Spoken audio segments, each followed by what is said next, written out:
Recrutement de plus de 2500 jeunes Camerounais dans les forces de l'armée camerounaise. La Délégation générale à la Sûreté nationale, DGSN, a rendu public un communiqué qui annonce l'ouverture des concours pour le recrutement des élèves policiers, puis des arrêtés du chef de l'État, portant concours directs et spéciaux des élèves fonctionnaires de police. Alors, si vous souhaitez en savoir plus sur ce recrutement, critères d'éligibilité, date limite de dépôt de dossier, inscription en ligne, date d'examen, vous êtes à la bonne adresse. À la fin de la vidéo, nous allons également vous donner les astuces sur comment faire pour être sélectionné à ce recrutement. Je tiens à préciser que c'est une méthode qui marche toujours, et chaque année, mes abonnés ne cessent de me remercier pour avoir partagé avec eux cette ruse pour réussir. Sans plus tarder, entrons dans le vif du sujet. La mission principale de la Sûreté nationale est de garantir la préservation et la sauvegarde des institutions, des libertés publiques, ainsi que des individus et des biens. Elle œuvre à faire respecter les lois et règlements, contribuant ainsi à la mise en œuvre de la police administrative et de la police judiciaire. En somme, elle participe à l'effort général de défense nationale. Ce recrutement massif des jeunes Camerounais est réparti comme suit. 100 commissaires, 150 officiers, 500 inspecteurs et 1750 gardiens de la paix, chacune d'entre elles, répartie en plusieurs filières différentes. Ce concours est ouvert à égalité de droits, sans distinction de sexe, à toute personne réunissant les conditions générales ci-après. Jouir de ses droits civiques. Justifier d'une bonne conduite et d'une bonne moralité. N'avoir pas fait l'objet de condamnations devenues définitives, soit pour crime, soit pour délit touchant à la probité. Être déclaré apte au service actif de jour et de nuit par un médecin agréé par l'administration de la Sûreté nationale. Avoir une taille minimum de 1,57 m pour les candidats de sexe féminin et 1,62 m pour ceux de sexe masculin. Être titulaire du diplôme ou du niveau de qualification professionnelle exigé, et être âgé de 17 ans au moins au 1er janvier de l'année du concours.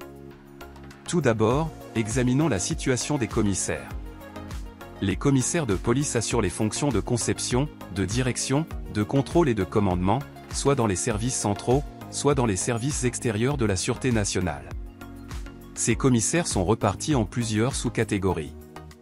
5 médecins généralistes, 2 ingénieurs de conception en génie électrique, 43 élèves commissaires de police, et 50 élèves commissaires de police, ce qui fait un total de 100 commissaires.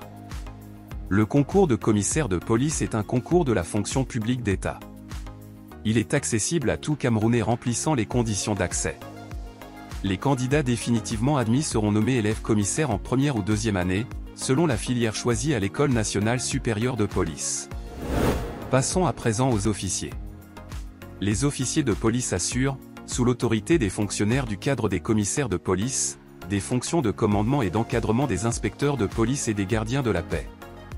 À cet effet, ils peuvent être chargés des missions de police administrative et de police judiciaire, conformément aux lois et règlements en vigueur. Le recrutement des 150 élèves officiers de police sont répartis comme suit.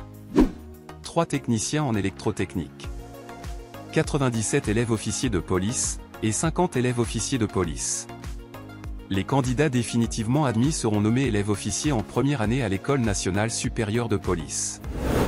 En ce qui concerne les inspecteurs, les inspecteurs de police sont les cadres de la Sûreté nationale, chargés du maintien de l'ordre public, des missions de police administrative et de police judiciaire conformément aux lois et règlements en vigueur, de l'encadrement et l'instruction des gardiens de la paix, des missions de renseignement et de surveillance, de l'exécution des tâches administratives et techniques, et de l'entretien du matériel de service.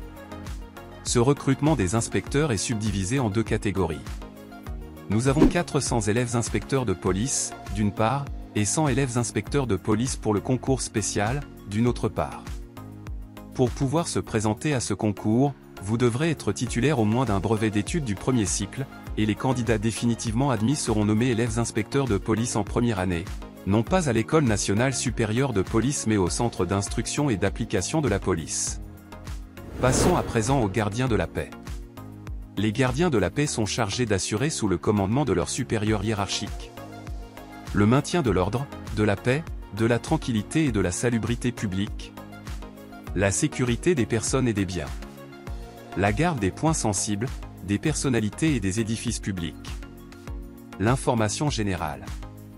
L'exécution des tâches administratives et techniques courantes, et l'entretien des infrastructures et des matériels de service. Une bonne santé physique et mentale, du sens moral et des aptitudes au contact sont des atouts indispensables pour ce métier. C'est également la filière avec le plus grand nombre de places disponibles, et vous n'aurez besoin que d'un certificat d'études primaires pour pouvoir concourir. Les candidats définitivement admis seront nommés élèves gardiens de la paix au centre d'instruction et d'application de la police. Toute personne désireuse de faire acte de candidature doit au préalable s'inscrire par Internet au site de la Délégation générale à la Sûreté nationale. Je mettrai le lien en description. Les dossiers de candidature seront reçus complets à la Délégation générale à la Sûreté nationale à Yaoundé, ou dans les délégations régionales de la Sûreté nationale, du 2 janvier au 2 février 2024 à 15h30 précises, suivant un ordre de passage qui leur sera communiqué par téléphone portable. Ce concours comporte généralement 5 grandes étapes, portant respectivement sur les épreuves écrites, les épreuves orales, les visites médicales d'incorporation, les épreuves physiques, et l'enquête de moralité. Mais ces informations varient légèrement en fonction de la filière choisie. Je vous mets en description le lien pour télécharger l'arrêté de chacun de ces concours. Autre chose à savoir, ces concours sont des concours directs. Vous êtes directement intégré à la fonction publique après votre formation et recevez votre salaire annuel. C'est donc une occasion en or pour vous, à ne pas gâcher. Voici quelques astuces pour réussir votre concours sereinement. Se préparer avec les anciennes épreuves. Se préparer au concours en s'appuyant sur l'analyse et la résolution des anciennes épreuves revêt une importance capitale, car cela constitue une stratégie fondamentale pour le renforcement des compétences académiques. Cette approche permet non seulement d'acquérir une meilleure compréhension des attentes spécifiques de l'examen, mais également de développer une familiarité avec les types de questions posées. Par conséquent, cela confère aux candidats un avantage considérable, en contribuant à accroître leur confiance face à l'épreuve à venir, tout en les guidant dans une préparation ciblée et méthodique. En se confrontant aux anciennes épreuves, les apprenants ont l'opportunité de mettre à l'épreuve leurs connaissances et compétences, tout en identifiant les domaines dans lesquels ils peuvent nécessiter une amélioration. C'est pourquoi je mets à votre disposition des bords de préparation pour ces concours. Ce bord contient les anciennes épreuves toutes options confondues de 1999 à 2023, les corrigés de ces épreuves, et les cours de remise à niveau. Vous pouvez rapidement les télécharger par les liens que je vais mettre en description. Pour pouvoir se présenter à ce concours, une des étapes clés est de faire l'inscription en ligne. Je vous invite donc à suivre également cette vidéo sur comment faire son inscription en ligne. À bientôt.